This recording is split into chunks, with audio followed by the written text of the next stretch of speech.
ஒரு அற்புதம் அடையாளங்களை கண்டு மக்கள் விசுவசித்து ஆண்டவராய் இரட்சகரை ஏற்றுக்கொள்ள வேண்டுமானால் இஸ்ரவேல் ஜனங்கள் மோசேயின் முகாந்தரமும் இஸ்ரவேல் ஜனங்கள் யோசுவாவின் முகாந்தரமும் எத்தனை அடையாளங்களை கண்டாங்க, எத்தனை அற்புதங்களை கண்டாங்க, எத்தனை அதிசயங்களை கண்டாங்க.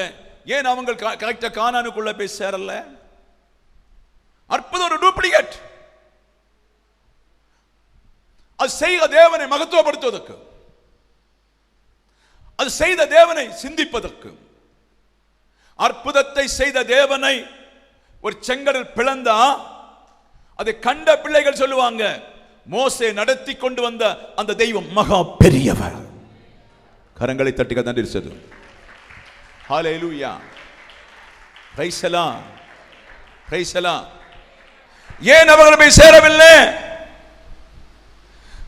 1 கொரிந்தியர் 10 சொல்லுது, அவர்களிடத்தில் தேவன் அதிகமாய் பிரியமாய் இருக்கவில்லை. அந்த ஜனத்தின் மத்தியில சுமார் 10-15 லட்சம் மக்கள் மத்தியில தேவன் கொண்டு வந்தது உண்மைதான், நடத்தினது உண்மைதான், செங்கடலை பிளந்தது உண்மைதான், ஆகாரத்தை கொடுத்தது உண்மைதான், அற்புதம் அடையாளம் கண்டது இருந்தாலும் அவங்க ஒரு தவறுன்னு சொன்ன கர்த்தருடைய வார்த்தைக்கு கீழ்ப்படியல. அவ்வளவுதான். அல்லேலூயா.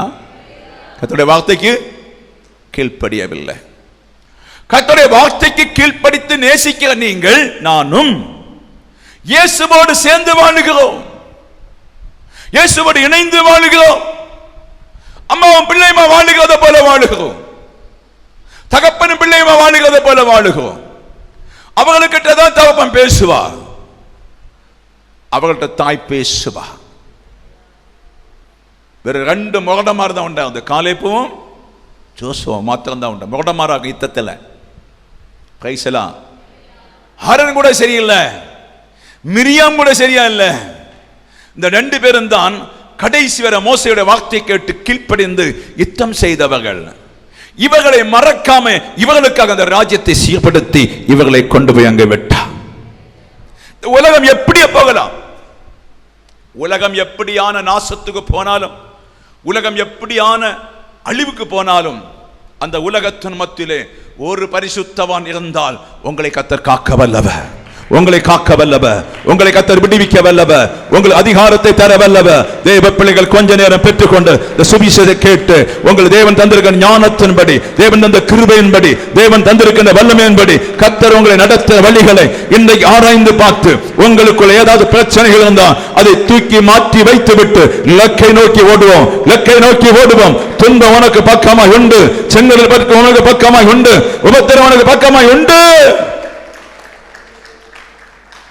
ஒரு ஆழமா ஆண்டவரை அறிந்த பிள்ளைகளுக்கு தெரியும், இதெல்லாம் தாண்டித்தான் நான் போக வேண்டும்.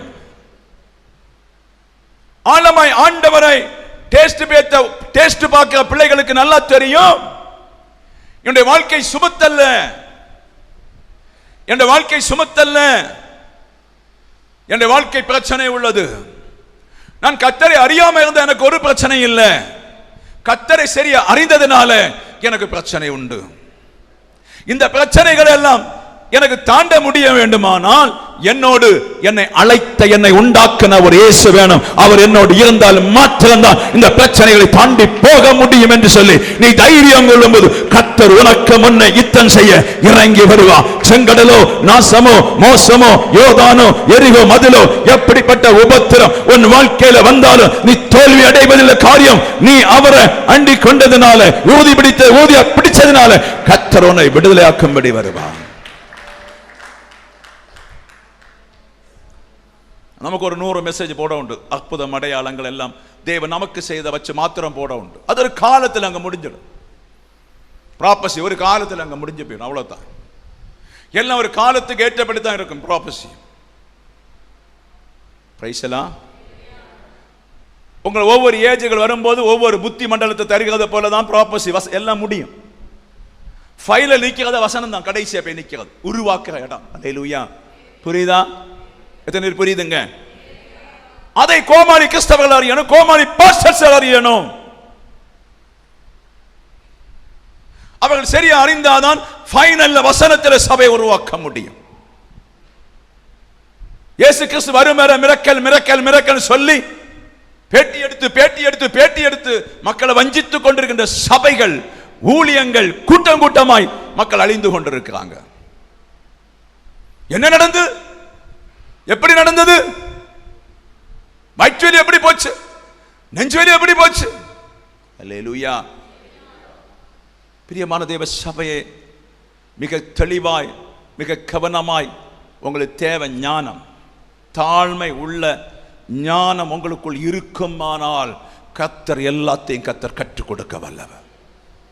இது இல்லாவிட்டால் கடைசி வரை நம்ம கோமாளி கிறிஸ்தவர்களாய் ஒன்றும் தெரியாதவர்களாய் மரித்து போய்விடுவோம். அங்க யாரும் உங்களை தூக்கி கொண்டு பரலத்தில் விட முடியாது. கல்லறைக்கு போவதற்கு முன்னே, மரணத்துக்கு போவதற்கு முன்னே எது முக்கியமோ அதை சபை தரித்து கொண்டால், நீ 80 வயசுல வாழ வேண்டுமானால் அந்த 80 வயசுல கர்த்தர் உன் நோயை குணமாக்குவா. அந்த 80 வயசுல கர்த்தர் உன்னை சுத்தம் பண்ணுவா. அந்த 80 வயசுல வந்து இக்கட்டுகளை மாற்றுவா, அந்த கலக்கங்களை மாற்றுவா. நீ எவ்வளவு காலம் இருந்தா நித்திய ஜீவனுக்கு போவா என்று கர்த்தருக்கு தெரியும். அதுவரை நோயோ துன்பமோ பிசாசோ எது இருந்தாலும் சரி. கடந்த நாள் ஒரு பிசாசு ஒரு மனுஷனை தொட்டு, ஆளுக்கு தூக்கம் ஒன்றும் இல்லை. ஹல்லேலூயா. நம்ம சபல ஹல்லேலூயா. தூக்கம் ஒன்றும் இல்லை, பயங்கர பேடியும் விரையலும். படபட வியாழக்கிழமை வந்து இருந்தாங்களே அவங்க. ஹல்லேலூயா. ஏன் ஒரு நாள் வராத்தாள் பைசலாம். ஆமே. கர்த்தர் நம்முடைய சபையில் யாரையும் அழிக்கக்கூடாது, பிசாசம் தொடவும் கூடாது. ஆமே, தொடவும் கூடாது. ஏன்னா கர்த்தர் சிலப்பா விட்டா அந்த குடும்பத்தை ஒண்ணுமில்லாம ஆக்கி விடுவான் பிசாசு. கர்த்தரை அறியாம ஏறுவான், அதை கர்த்தர் குணமாக்க வல்லவர். கரங்களை தட்டுகிறது நல்லா புரிஞ்சுக்கணும். ஹல்லேலூயா. Praise the Lord. கர்த்தரே சொல்லி விட்டா அது எந்த பாஸ்டராலும் மாற்ற முடியாது. அவன் தவறா சிலப்ப உள்ள வந்தா கர்த்தர் மாற்றி போடும். ஹல்லேலூயா. ஆவியான சபைக்கு சொல்லுவதை காதுள்ளவன் கேட்க கடவன். அல்லேலூயா. ஞானம். நாலாவதாக ஞானம். தாழ்மை உள்ளவர்களுக்கு ஞானம் என்ன செய்யுமா? சுகவாழ்வை திழுக்க பண்ணுகிறது. ஏசாயா 56:58. அல்லேலூயா. நல்லா கவனிச்சிடுங்க. சுகவாழ்வை குறித்து நீங்கள் ரொம்ப புரிந்து கொள்ள வேண்டும். சுகவாழ்வு என்னவென்று சொல்லி முதல்ல புரிந்து கொள்ள வேண்டும். நீங்கள் கர்த்தரை அறிகிற ஒரு அறிவர உங்களுக்கு பயங்கர பாடு இருக்குங்க. கர்த்தரை அறிந்த அறிவர பாடு இருக்கிறது. கஷ்டங்களும் துன்பங்களும் முள்ளுகளும் உபத்திரங்களையும் தாண்டி தாண்டி நீ சகித்து கடந்து போகும்போது கர்த்தர் பரலோகத்திலிருந்து தீர்மானிப்பா இந்த குடும்பத்துக்கு ஒரு சுகவாழ்வு கொடுக்க வேண்டும் என்று சொல்லி. எத்தனை புரியுதுங்க? அல்லேலூயா.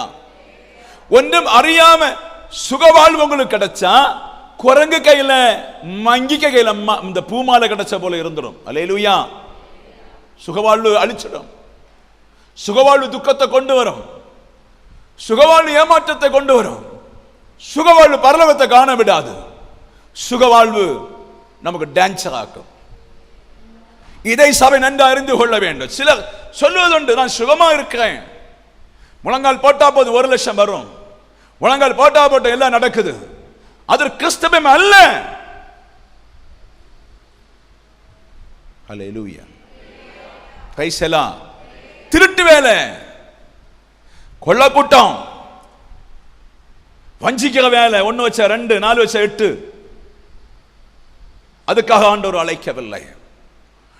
நீங்க இந்த நாள்ல சரியா இருந்தால் உங்க குறைவுகளை கர்த்தர் நெருக்கம் இருக்கும், நிறைய நெருக்கம் இருக்கும், நிறைய பாடுகள் இருக்கும். இதை கடந்து போகும்போது கர்த்தர் பரலோகத்திலிருந்து சொல்லுவார், நெருக்கத்தின் ஆவிகளை எல்லாம் வெளியே மாற்றுவார். உன்னை துன்பப்படுத்தின ஆட்களை எல்லாம் மாற்றுவார். உன்னை பிரச்சனைக்குள் எல்லாத்தையும் மாற்றி பரலோகத்திலிருந்து ஆவியானவர் உன்னை சரியா நடத்துவ. அப்போது சுகவாழ்வுக்கு உனக்கு தெழுக்கும். Price the Lord. அந்த சுகவாழ்வு திழுக்கிறது கர்த்தர் தந்தார் என்று சொல்லி அமைதியா இருப்பதற்கு.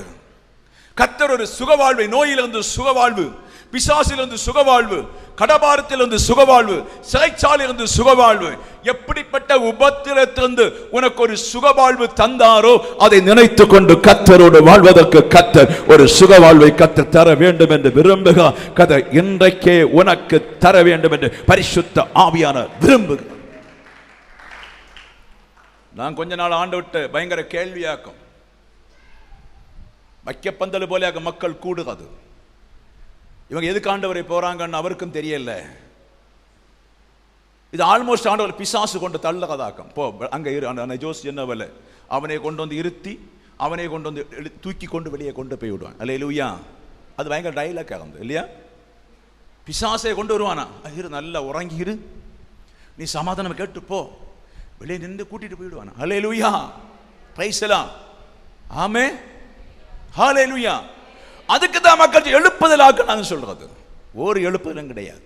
பிரியமான சபைக்கு நான் சொல்லுகிறேன், உனக்கு ஒரு சுக வாழ்வு கர்த்தர் வச்சிருக்கா, உனக்கு ஒரு நிம்மதியை வச்சிருக்கா. ஒரு மனுஷன் 10 வருஷம் உழைச்சு உழைச்சு உழைச்சு ஒரு சுக வாழ்வை காணுகிறான். ஒரு மனுஷன் இரவு பகலா உழைச்சு ஓடிதான் ஒரு சுக வாழ்வை காண்கிறான். ஒரு மனுஷன் கண்ணீரோட விதைச்சு விதைச்சு விதைச்சுத்தான் ஒரு நல்ல அறுவடை செய்கிறாங்க. அதை போல கிறிஸ்தவத்தில் நிறைய துன்பப்பட்டு நீ ஜீவித்தால் உனக்கு நிச்சயம் ஒரு சுக வாழ்வு இருக்கும். அந்த சுக வாழ்வு காலு மேல காலு போட்டு இருப்பதற்கல்ல, அந்த சுக வாழ்வை கர்த்தருக்கு அர்ப்பணிப்பதற்கு தேவன் ஒரு சுக வாழ்வை கர்த்தர் தர விரும்புகிறார். கரங்களை தட்டி கர்த்தருக்கு நன்றி சொல்லு. ஹல்லேலூயா, ஹல்லேலூயா, ஹல்லேலூயா, ஹல்லேலூயா, ஹல்லேலூயா, ஹல்லேலூயா. தேவ பிரசன்ன. ஹல்லேலூயா. யஜமானனே யேசு ராஜனே, யஜமானனே யேசு ராஜனே, எண்ணமல்லா ஏக்கமல்லா உம் சித்தம் செய்வதுதானே. எண்ணமல்லா ஏக்கமல்லா உம் சித்தம் செய்வதுதானே. யஜமானரே, யஜமானனே யேசு ராஜனே. ஹல்லேலூயா, ஹல்லேலூயா. தேவன் சுக வாழ்வை தந்த பின்பு அவருடைய பாதத்தில் இருந்து நான் என்ன செய்ய வேண்டும் என்று சொல்லி நீங்கள் ஜெபித்து கேட்க வேண்டும். நான் எப்படி நீ வாழ வேண்டும் என்று ஜெபித்து கேட்க வேண்டும். வருகின்ற பிரச்சனைகளை எப்படி நான் நீக்கி போக வேண்டும் என்று கேட்க வேண்டும். பரலோக ராஜ்யம் செல்வதற்கு என்னை 50 வயசுல தான் என் பிரச்சனை நீக்கி சுகவாழ்வை தந்திருக்கிறேன். எனக்கு ஒரு 60 வயசுல தான் எனக்கு ஒரு சுகவாழ்வை தந்திருக்கிறேன். என் இன்பமான ஆயுசு காலம் கழிஞ்சு போய்விட்டது. என் இன்பமான நாட்கள் முடிந்து விட்டது. என் இன்பமான நாள்ல வஸ்திரம் இல்லாம அலைஞ்சேன், சட்டை இல்லாம அலைஞ்சேன், சாரி இல்லாம அலைஞ்சேன், ஒரு வஸ்திரம் இல்லாம மாற்று வஸ்திரம் இல்லாம அலைஞ்சு கஷ்டப்பட்டேன். இப்போது நீ என்னை தந்தி, இனி நான் என்ன செய்யணும்? இந்த கிறிஸ்தவன் அப்படி அல்ல. சுகவாழ் திழுத்தா ஐயே மகிமையான ஒரு சபையை தேடுவாங்க. அழகான ஆடம்பரமான ஒரு சபையை தேடி போய் சொல்லுவாங்க, நாங்கள் அங்கே அங்கமா இருக்கோம், நாங்கள் அங்கே செருப்பா இருக்கோம், நாங்கள் அங்கே ரேடியா இருக்கோம், நாங்கள் அங்கே தூக்கி சுமக்கவளா இருப்போம். அங்க விடுங்க, பிள்ளை எல்லாம் பார்க்கணும், அதெல்லாம் போ இங்க கவனிங்க. அல்லேலூயா, பிரைஸ் எல்லாம். ஆமே, பிரைஸ் எல்லாம். எங்க அங்கமா இருக்கோம்? எதில் அங்கமா இருக்கோம்? பிரைஸ் எல்லாம். ஹல்லேலூயா. தேவன் அதுக்காக நம்மை அழைக்கவில்லை. தேவன் நம்மை அதுக்காக தெரிந்து கொள்ளவில்லை. அப்படி தேவன் உங்களை ஒரு சுக வாழ்வு தந்தால் நீங்கள் சாட்சி 4 பேருக்கு சொல்வதற்கு, 4 பேரை விடுதலையாக்குவதற்கு, 4 பேரை கர்த்தருடைய சமூகத்தில் கொண்டு சேர்ப்பதற்கு. உலகம் எல்லாம் கள்ள சபைகள் 190 பெருகிவிட்டது. டெக்னிக்கல் ஞானத்தை யூஸ் பண்ணி மக்களை வஞ்சிக்கிறாங்க. டெக்னிக்கல் புத்தி வசனத்தை எடுத்து தாய் தேற்றும் போல ஆற்றும் போல வஞ்சித்து மக்கள் தலையாட்டுறாங்க. கொல்லம், சாபம். ஹல்லேலூயா, ஹல்லேலூயா. தேவன் பேசினதல்ல, திட்டம் போட்டு இண்டல் எடுக்கிறது. எல்லாத்தையும் ஞானம் இப்ப நெட்ல கிடைக்கும், எல்லாருக்கும். நமக்கு தான் கிடைக்கும், படிப்பு இல்லையே. எல்லா ஸ்டோரிக்கும் விடுதலை கிடைக்கும். தேவன் பேசுறது அல்ல, வசனம் நெட்டுமா கிரியை செய்கிறது. இப்படிதான் செத்து போய் ஒரு உலகம், செத்து போன கிறிஸ்தவம். நீங்க உங்க நிலைமைகளை மாற்றிக்கொள்ள வேண்டும். நீங்கள் ஊழியம் செய்ய வேண்டும். ஒரு கூட்டம் ஆத்துமக்களை ஆதாயப்படுத்திக் கொள்ள வேண்டும். அவர்களை சரியா நடத்த வேண்டும். அதுக்கு உங்களுக்கு சரியான தாழ்மை ஞானம் வேணும். அது இருந்தால் நிச்சயமாய் பிசாசு உங்களை தொடாது. கர்த்தர் உன்னை காத்துக்கொள்வா, கர்த்தர் உன்னை நடத்துவா, கர்த்தர் உன்னை போஷிப்பா, கர்த்தர் வழி பாதுகாத்துவார். நீ ஒருபோதும் இடங்கள் இல்லாதபடி கர்த்தர் உன்னை கிருபையினாலே நடத்துவதற்கு தேவாவியான உன் மத்தியிலே உன் குறைவுகளை மாற்றி, உன் பிரச்சனைகளை மாற்றி, போராட்டத்தை மாற்றி, உன் பிள்ளை செல்வத்தை தந்து உன்னை சந்தோஷப்படுத்தி உன்னை இந்த ஞானம் ஒவ்வொரு நாளும் உன் வீட்டை கட்டி பூர்ணாக்கும். ஹல்லேலூயா. அந்த ஞானம் தான் உங்களை பூர்ணப்படுத்தி விட்டுதான் அந்த ஞானம் உன்னை பரலோகத்துக்கு சிந்தனையிலே கொண்டு வரும். அந்த ஆபிரகாம் எல்லாம் அப்படிதான், பரலோகத்தின் சிந்தனை. ஆட்டுக்கூட்டம் இருக்குது, ஒட்டக கூட்டம் உண்டு, நடந்த பூமி சொந்தம் எல்லாம் கிடைச்சிட்டு சக்கை மாங்க தேங்க எல்லாம் கிடைச்சிட்டு இந்த சொல்ற ஊழியக்காரரை போல அது கொண்டு எங்க போக போறீங்க? அவர்கள் புத்திமான்கள், பரிசுத்தவான்கள், தாழ்மை உள்ள குணம் உள்ளவர்கள். தேராகு சாகும் போல நானும் சாவுவேன், சாரா சாகும் போல நானும் செத்து போவேன். ஆமென், ஆமென். இது ஒன்னும் தூக்கி கொண்டு அங்க ஒன்னும் போக முடியாது ஐயா. தாழ்மை உள்ள சிந்தனையினால, ஆண்டவரை கற்றுக்கொண்டதுனால இந்த உலகத்தை மறந்து அந்த ராஜ்யம் தாழ்ந்த சிந்தனை உள்ள மனுஷனுக்கு அந்த ராஜ்யத்துடைய கண்கள் வைத்து அதை பெற்றுக்கொண்டாங்க. பிரைஸ் தி லார்ட், ஹல்லேலூயா. அதை நீங்கள் பெற்றுக்கொள்வதற்கு தான் சபை கொண்டு வந்திருக்கா. தூதர்களை போல மாற்றுவதற்கு தான் சபையை வைத்திருக்கா. தேவன் விரும்பின எண்ணங்கள் ஆனவுடனே முடிவுண்டாகும். தேவனின் எத்தனை பேர் பரலோகத்துக்கு ஆயத்தமான 2000 வருஷம் ஆயத்தப்படுத்தி கொண்டிருக்கான். அது ஒரு கூட்டம் சபையில் நாங்க தான் சொல்றாங்க. அப்படி யாரும் கிடையாது. தேவ சித்தத்தை செய்ய சபை பிழைக்கும். ஹல்லேலூயா. அப்ப நீங்க புரிந்து கொள்ள வேண்டும், அந்த ஞானம் தாழ்ந்த சிந்தனையை கொண்டு வரும். இந்த ஞானம் அறிவை கொண்டு வரும். ஞானம் ஒவ்வொரு வயசுக்கு உங்களை அழகாய் கொண்டு போகணும்.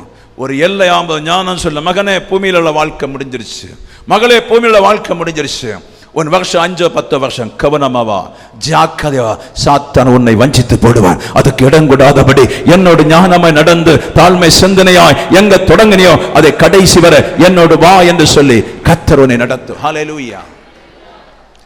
ஒரு கண்ணு பிரச்சனை யாரு? கண்ணு பிடுங்கின போல இருக்கா? ஹல்லேலூயா. கண்ணு, ஹல்லேலூயா. கர்த்தர் சொன்னதான் சொல்றேன். ஹல்லேலூயா. Praise the Lord. கண்ணு ஏதோ ஒரு போராட்டம். ஹல்லேலூயா. வெளியே என்ன பிடுங்கினது போல, பறச்செடுத்தது போல இருக்குது. ஆமென், ஹல்லேலூயா. புரிஞ்சா? கர்த்தர் உங்களுக்கு சுகம் தருவார். Amen, hallelujah. Praise the Lord. கடைசியாக ஒரு வசனத்தை படிப்போம். அப்போஸ்தலர் புத்தகம் 9ஆம் அதிகாரம் 31வது வசனத்தை படிக்கலாம்.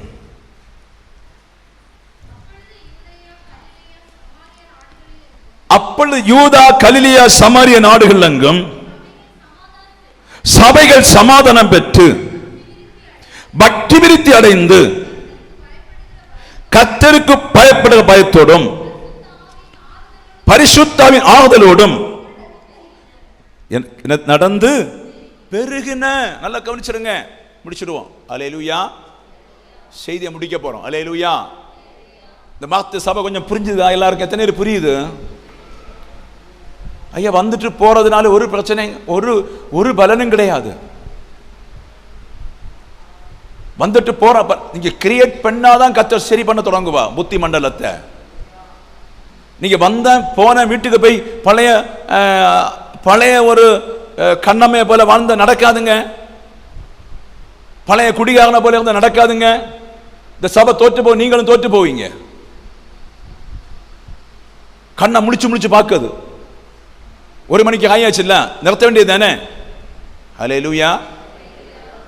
Price the Lord. நல்லா புரிஞ்சுடுங்க, வேதம் சொல்லுறது பழைய தொடக்கம். அப்போஸ்தலர் தொடக்க காலத்துல சம்பவித்தது. இப்ப தொடக்கம் அல்ல, இப்ப சீரழிஞ்சு போச்சு சபை. காரணம் நாடக நடிகைகள், நடிப்பு, வஞ்சிப்பு, பிசினஸ். கொட்டாரம் கட்டணும், பெரிய மண்டபம் கட்டணும், ஹாஸ்பிட்டல் கட்டணும், எல்லாம் செய்யணும், காலேஜ் கட்டணும். ஆனா சபை செத்துட்டு. ஹல்லேலூயா.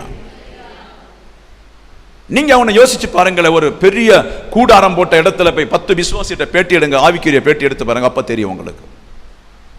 அவங்க சொல்லுவாங்க, இவர் தலைவராக்கும், இவர் பிரதானியாக்கும், இவர் மூப்பராக்குன்னு சொல்லுவாங்க. அவங்ககிட்ட போய் ஆவிக்குரிய ஒரு, இங்கே பக்கத்திலே உண்டு ஆவிக்குரிய ஒரு மீட்டிங், ஒரு பேட்டி எடுத்து பாருங்க.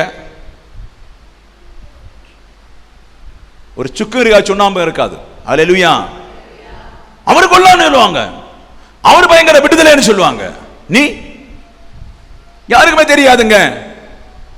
அதுல எங்கே ஒரு பரிசுத்தனோட தாழ்ந்த சிந்தை உள்ள மனுஷன் ஒரு அவனுக்கு தெரியும் ஆவிக்குரிய காரியம், அவன் கரெக்டா சொல்லிக் கொடுப்பான். ஹல்லேலூயா. காரியம் அவன் கற்றலிருந்து கற்றுக்கொள்ளவன், மனுஷனிடத்திலிருந்து அல்ல. அவள் கற்றலிருந்து கற்றுக்கொள்ளுறதுனால அவங்களுக்கு தெரியும். உங்களுக்கு ஒரு பசி இருக்கிறது, இன்னொரு மனுஷனுக்கு தெரியும். அதே போல ஆவிக்குரிய காரியம் ஆவி இருக்கிற மனுஷன் சொல்லிக் கொடுப்பான், அதுதான் ஆவிக்குரிய மனுஷன். நீங்களும் ஆக வேண்டும் என்று கர்த்தர் சொல்லுகிறார். ஆமென். ஹல்லேலூயா. அப்படி யூதா, கலிலியா, சமாரிய நாடுகள் எங்கும் சபைகள் சமாதானம் பெற்று, இது ஒரு மோசமான ஏரியாக்கும், மோசமான ரெட் லைட் ஆக்கும். இயேசு பிறந்த இடமெல்லாம் மோசம். அங்க ஒரு தீர்க்கதரிசி பிறக்க முடியாது. பெத்லகேம் மிகவும் மோசம். அதுக்கு நாத்தான்வேல் கேட்க, அங்க ஒரு பயல நல்லவன் இல்லையே. அல்லேலூயா. Praise the Lord. அங்கிருந்து ஒரு நன்மை வராத, ஒன்னும் கொடுக்கவனோ இல்லையே, அங்க போகவே முடியாத, சண்டை, விபச்சாரம், அடி தடி உபத்திரம் உள்ள இடமாச்சே. இப்படிப்பட்ட இடம்தான் சமாதானம் பெற்றது. எல்லா வீடும் அல்ல, எல்லா குடும்பமும் அல்ல, கர்த்தரை ஞானமாய் அறிந்த குடும்பத்தில் ஒரு சமாதானத்தை கர்த்தர் கட்டளை போட்டார். ஹல்லேலூயா. Praise the Lord. உங்க வீட்டில் என்ன சமாதானம் இருக்குன்னு தெரியல, இனி கொஞ்ச காலம்தான் அந்த சமாதானத்தில் வந்துடணும். அந்த சமாதானத்தை நீங்க பெற்றுக்கொள்ளணும். அந்த சமாதானம் மரணம் வர தேவை. அதுக்கு நீங்கள் பாடுபட வேண்டும் என்று கர்த்தர் சொல்லுகிறார். ஹல்லேலூயா. குடிக்கிற வீட்டில் சமாதானம் வந்து விட்டது, அடிக்கிற வீட்டில் சமாதானம் வந்து விட்டது, ஊழையுடைய வீட்டில் சமாதானம் வந்து விட்டது, குடிக்கிற வீட்டில் மோசமாய் நடக்கிற எல்லா வீட்டிலையும் சமாதானம் வந்து விட்டது. ஹல்லேலூயா. ஏன்? கர்த்தருடைய வசனம் அப்படி இருந்தது, கர்த்தருடைய வைராக்கியம் அப்படி இருந்தது, அற்புதங்கள் நடந்தது, அதிசயங்கள் நடந்தது. கர்த்தருடைய வசனம் இருந்தபடியினாலே சில வீடுகள் சமாதானம் பெற்றது. இன்னைக்குள்ள கொஞ்சம் சகோதரர்கள், டூப்ளிகேட் சகோதரங்க வருவாங்க, சமாதானம் பெற முடியல, சந்தோஷமா இருக்க முடியல, ஏற்ற விஷயம் கல்யாணம் பண்ண முடியவில்லை, ஏற்ற விஷயம் வாழ முடியல, ஒரு நாளும் விடுதலை இல்லை. ஏன்? டூப்ளிகேட் சமாதானம், டூப்ளிகேட் காதல், டூப்ளிகேட் எல்லாம் டூப்ளிகேட். தகப்பன் முதல் தள்ள எல்லாம் டூப்ளிகேட் ஆகும்.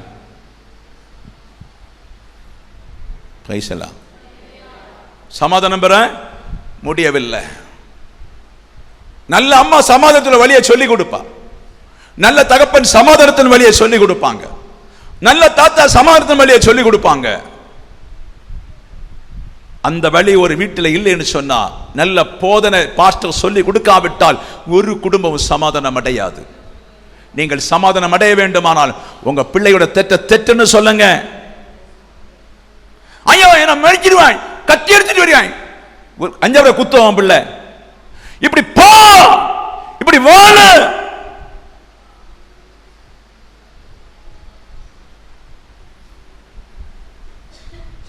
இல்லாவிட்டால் அருமையான தாய்மார், நீங்க கண்ணியோட தான் சாக போறீங்க. அது இல்லாம நீங்க பிழைக்க வேண்டுமானால், நீ கண்ணடைக்கும் போது உன் பிள்ளை நல்லவனா இருக்க வேண்டுமானா, இப்ப திட்ட வேண்டியது திட்டு, பெரம்பெடுக்க வேண்டிய பெரம்பெடு, பேச பேசு. ஹல்லேலூயா. எத்தனை பேர் புரியுதுங்க? ஹல்லேலூயா.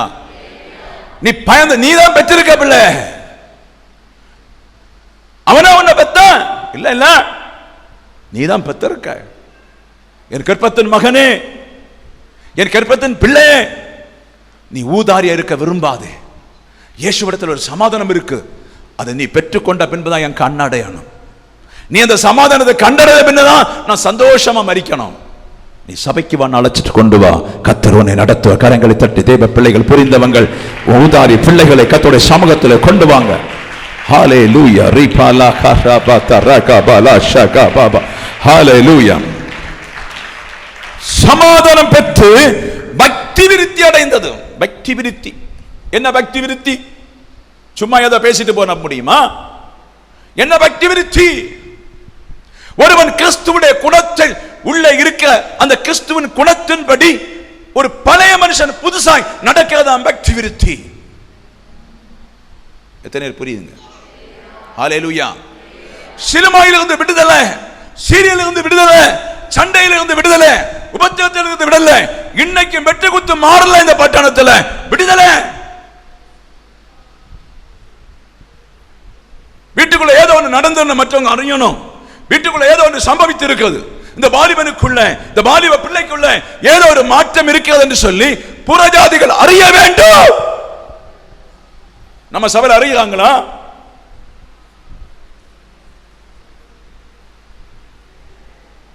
பைசலா 13 வயசுல குடி தொடங்க, இன்னையும் குடிச்சுட்டா இருக்காங்க. 12 வயசுல கட்டாத இன்னைக்கும் முடிச்சுட்டா இருக்காங்க. பைசலா உங்களை வஞ்சிப்பதற்கல்ல, சிறிய ஞானம் இல்லாம போனா இப்படித்தான் நம்ம வீடு ஆகும். ஆனபடி வேதம் சொல்றது, அல்லேலூயா, சபைகள் சமாதானம் பெற்று பக்தி விருத்தி அடைந்து. ஏன் சபை வளரலன்னு தெரியுமா? எங்க குற்றமா? ஏன் சபையில் அப்போ நடக்கல? எங்க குற்றமா? ஹல்லேலூயா, ஹல்லேலூயா, ஹல்லேலூயா. அப்ப பக்தி விருத்தி ஒரு புதிய ஒரு மனுஷனாய், கிறிஸ்து உள்ள தரித்த ஒரு மனுஷனாய் குடும்பம் மாறும். பக்தி விருத்தி அத புறஜாதிகள் கண்டு கேட்டு உங்களோட நடக்க தொடங்குவாங்க. அப்பதான் அந்த பக்தி விருத்தி தீய போல பரவும். அதுக்கு தான் கர்த்தர் கலிலியா, சமாரியா பல இடத்துல தேவ சபையை கர்த்தர் கொண்டு வந்தார். ஹல்லேலூயா. எத்தனை பேர் புரியுதையா? பக்தி விருத்தி புரியுதா? பேச்சல, செயல்ல, நடத்தையில, திங்கில, எந்த வீட்டுக்கு போனாலும் சரி, வெளியில இருந்தாலும் சரி, எப்படி பழகணும், எப்படி பேசணும். இயேசுவின் சுபாவம் ஒரு பெண்ணுக்கோ ஆணுக்குள்ள வரும்போது அவங்க சொல்லுவாங்க, இவனுக்கு பக்தி விருத்தி என் வீட்டை தொட்டுட்டு, இவனுக்கு பக்தி விருத்தி இந்த குடும்பத்தை தொட்டுட்டு, இவனுக்கு சாட்சி அந்த வீட்டை தொட்டுன்னு சொல்லி, நீங்கள் பக்தி உள்ள விருத்தி உள்ள குடும்பமாய் வாழ்வதற்கு சபை கர்த்தர் வைத்திருக்கிறார். அக்கா தங்கச்சி பிள்ளைகளுக்கு நான் சொல்லுறேன், கேட்டேன் கேட்காம போல இருக்கக்கூடாது. உங்க வீட்டுக்குள்ள ஒரு பக்தி விருத்தி வேணும். பைசலா அது சபைக்குள் இருக்கிறது, சபையில சுவிசேஷம் இருக்காது. நீங்கள் பக்தி உள்ள ஒரு வாழ்க்கை வாழ்வதற்கு இயேசுவை அழைத்திருக்கா. அதுக்கு தான் ஆதிகாலம் ஆண்டவர் தெரியும். பிள்ளைகள் ஏன் தோற்று போனாங்க? பிள்ளைகளுக்குள்ள பக்தி வைராக்கியம் இல்லை. பிள்ளைகளை சொல்லிக் கொடுப்பதற்கு 2 ஒலிவ மரத்தை கர்த்தர் கொண்டு வந்தார். பைசலா இஸ்ரவேல் ஜனங்களை உருவாக்குவதற்கு 2 ஒலிவ மரத்தை கர்த்தர் வைத்தார். ஹல்லேலூயா. அது தூதர்கள்னு சொல்லலாம், ஜோசுவான்னு சொல்லலாம், செருபேலுன்னு சொல்லலாம். ஹல்லேலூயா. ஆமே. அதை போலதான் கர்த்தர் உங்களை நடத்த வேண்டிய வழியிலே பரலோகத்துடைய வார்த்தைகளினாலே சபையை பக்தி விருத்தி ஆக்கி கொண்டிருக்கிறார். நீங்கள் அந்த பக்தி விருத்தியில் ஹல்லேலூயா, ஹல்லேலூயா, ஹல்லேலூயா, கர்த்தருக்கேற்ற பயத்தோடும் பரிசுத்த ஆவியின் ஆறுதலோடும் நடந்து போ. ஹல்லேலூயா. ஆமே. கர்த்தருக்கேற்ற பயத்தோடும், பாருங்க, பயத்தோடும் பரிசுத்த ஆவியின் ஆறுதலோடும். அல்லேலூயா. ஆமே. இதெல்லாம் விளக்க போனா இன்னும் நிறைய நேரம் முடிச்சிரும். அல்லேலூயா. அதுல ஒன்று பரிசுத்த ஆவியின் ஆறுதலை மாத்திரம் சொல்லி முடிக்க போறேன். கர்த்தர் இப்ப பேச சொன்ன இது உணர்ந்தா. அல்லேலூயா. மற்ற நீங்க புரிஞ்சு, பரிசுத்த ஆவியின் ஆறுதல் எங்க வரும்? எங்க வரும்? சொல்லுங்களேன். யாருக்கு சொல்ல முடியுமா? பரிசுத்த ஆவியின் ஆறுதல் எங்க வரும்னு தெரியுமா? அல்லேலூயா. பிதாவை குறித்து தெரியும். எத்தனை பேருக்கு பிதாவை தெரியும்? குமாரனை குறித்து தெரியுமா? ஹல்லேலூயா. பிரைஸ் எல்லாம். சண்டே ஒரு வார்த்தை சொன்ன, நீங்க எவ்வளவு பேர் கவனிச்சீங்கன்னு தெரியல. அல்லேலூயா. பிதாவும் குமாரனா இயேசுவும் பரிசுத்த ஆவியும் ஒரே சிந்தை உள்ளவர்கள். அல்லேலூயா. ஆமே. பிரைஸ் எல்லாம். பிதா பயங்கர கோபம் உள்ளவர். ஒரு வீட்டை வெட்டணும்னு நினைப்பாரு, இடத்தை அழிக்கணும்னு நினைப்பாரு. நான் சொல்ல இந்த கடந்த நாளில் வந்து அழிவுகளுக்கெல்லாம் 3 திருத்தம் அறியாமல் அழிய முடியாது. அதில் ஒரு ஆள் தடை பண்ணாலும் அப்படி நிற்கும். புரியுதா? ஏன்னா 3 பேருக்கு ஒரே மகிமையை கத்த, ஒரே ஆள் மகிமை கொடுத்துருக்கு. அல்லேலூயா. நல்லா புரிஞ்சுங்க. அப்போ பரிசுத்த ஆவியின் சமாதானம் வேணும்னு சொன்னா பிதா சொல்லணும், குமாரன் அறியணும், 3 பரிசுத்த ஆவியானவர் அறிஞ்சு, இந்த 3 பேருடைய எண்ணம் இல்லாமல் உங்க வீட்டில் சமாதானம் வராது. கைசலா. ஆமா. எத்தனை புரியுதுங்க? கரங்களை கத்த நன்றி சொல்லு. வராது. ஹல்லேலூயா, ஹல்லேலூயா, ஹல்லேலூயா. கைசலா. இதுல ஒரு ஆளு, ஒரு நபர் கொஞ்சம் கண் மாற்றினா, கொஞ்சம் புறன்னு சொன்னா முடிஞ்சு போச்சு. ஒரு ஆள் அதுல கொஞ்சம் கூட கழிஞ்சு ஆசீர்வாதம் முடிஞ்சு போச்சு. பின்ன உன் வீட்டில் சமாதானம் வராது. அல்லேலூயா, பிரைஸ் எல்லாம். அப்போ உங்க வீடு சரியான பரிசுத்தாவின் சமாதானம் வேண்டும் என்று சொன்னால், முதல் ஆண்டோட்டத்தில் உங்கள் குற்றங்களை எல்லாம் இறக்கி வைங்க, குறைகளை எல்லாம் இறக்கி வச்சிடுங்க. வச்சு விட்டு தாழ்மை உள்ள குணத்தில் நீங்க வாங்க, தாழ்மை உள்ள சிந்தனையில வாருங்க. அல்லேலூயா. அந்த ஞானத்தை நீங்க பயன்படுத்துங்க. அந்த ஞானத்தை ஜபத்தில் வைங்க. புருஷன், மனைவி, பிள்ளைகள் ஜபத்தில் வைங்க. அந்த ஞானம் ஜபத்தில் போக போக உன் உள்ளமெல்லாம் உடைய தொடங்கும். உன் உள்ளமெல்லாம் உடைய தொடங்கும். உன் சரீரமெல்லாம் மாறத் தொடங்கும். உன் ஆத்மா குணமெல்லாம் மாறி மாறி உன் ஆத்மாவில் நல்ல எண்ணம் கொண்டு கொண்டு பரிசுத்தாவியான உள்ள இறங்கி உன்னை புதிய தேவ தீர்மானத்துக்குள்ளே உன் பரிசுத்தாவினாலே உன் ஆத்மாவை நிரப்புவா. ஹல்லேலூயா.